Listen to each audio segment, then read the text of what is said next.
চীনের দক্ষিণাঞ্চলীয় শহর শেনজেনে প্রার্থনায় অংশ নেওয়ার সময় একজন খ্রিস্টান ধর্মযাজক সহ অন্তত ৩০ জন খ্রিস্টানকে গ্রেপ্তার করেছে পুলিশ। এই ঘটনাকে সাম্প্রতিক বছরগুলোর মধ্যে সবচেয়ে বড় দমন অভিযান হিসেবে দেখা হচ্ছে। গ্রেপ্তারদের মধ্যে আছেন জায়ন চার্চ নেটওয়ার্কের প্রতিষ্ঠাতা যাজক জিন মিনরি। তার মেয়ে যুক্তরাষ্ট্রে থাকা জিন রেক্সেল জানিয়েছেন, প্রার্থনা সভায় অংশ নিতে গিয়ে তার বাবাকে হঠাৎ করে নিয়ে যায় পুলিশ। পরে জানা যায় তাকে গুয়াংসি প্রদেশের বেইহাই শহরের দ্বিতীয় কারাগারে রাখা হয়েছে। জিন মিংরির বিরুদ্ধে অভিযোগ আনা হয়েছে তথ্য নেটওয়ার্কের অপব্যবহার সংক্রান্ত অপরাধে। মানবাধিকার সংগঠনগুলোর দাবি, এই অভিযোগ সাধারণত রাজনৈতিক বা ধর্মীয়ভাবে ভিন্ন মতাবলম্বীদের দমন করার জন্যই ব্যবহার করা হয়। অধিকার কর্মীদের আশঙ্কা, এই ঘটনার মধ্য দিয়ে চীনে আরও বড় মাত্রার ধর্মীয় দমন অভিযান শুরু হতে পারে।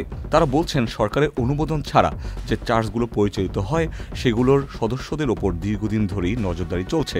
অনেক চার্চ বন্ধ করে দেওয়া হয়েছে, এমনকি তাদের অনলাইন সেবা ও ধর্মীয় অ্যাপও নিয়ন্ত্রণ করা হচ্ছে।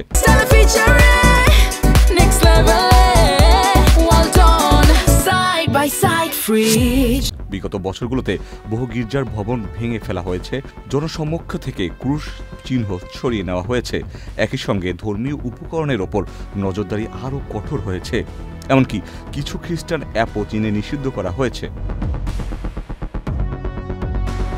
সরকারি হিসেবে চীনের খ্রিস্টান জনগোষ্ঠীর সংখ্যা প্রায় 4,40,00,000, কিন্তু বাস্তবে এই সংখ্যা আরও বেশি বলে ধারণা করেন বিশ্লেষকরা।